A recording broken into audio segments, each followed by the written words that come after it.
Gas facility ಹಾಂ ಇಲ್ಲ close ಆಗುತ್ತೆ, ವಿಂಡೋ ಕ್ಲೋಸ್ ಆಗುತ್ತಾನೆ ಎಲ್ಲ ಕ್ಲೋಸ್ ಓಪನ್ ಇಲ್ಲ, ವಿಂಡೋ ಕ್ಲೋಸ್ ಆಗಲ್ಲ. ಆ ಕಡೆ ದೊಡ್ಡ ಆಗಿಬಿಟ್ಟಿದೆ, ವಿಂಡೋ ಕ್ಲೋಸ್ ಆಗಲ್ಲ. ನೀರು ಹತ್ರ ದೊಡ್ಡ ಆಗಲ್ಲ, ಕ್ಲೋಸ್ ಆಗಲ್ಲ. ಸರಿ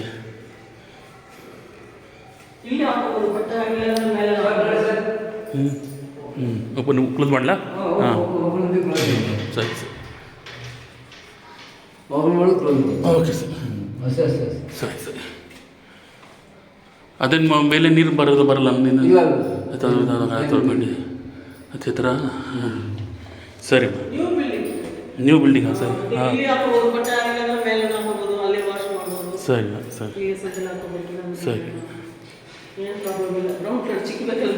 ಸರಿ ಸರಿ ಒಂದು ಪಾಪ ಮಕ್ಕಳು ಕೆಲಸ ಮಾಡಲ್ಲ, ನೈ ಮಾಡಲ್ಲ, ಇಲ್ಲಿ ಕೆಲಸ ಮಾಡಲ್ಲ. ಹಾಂ ಇದು ಗ್ರಾಜುಯೇಟ್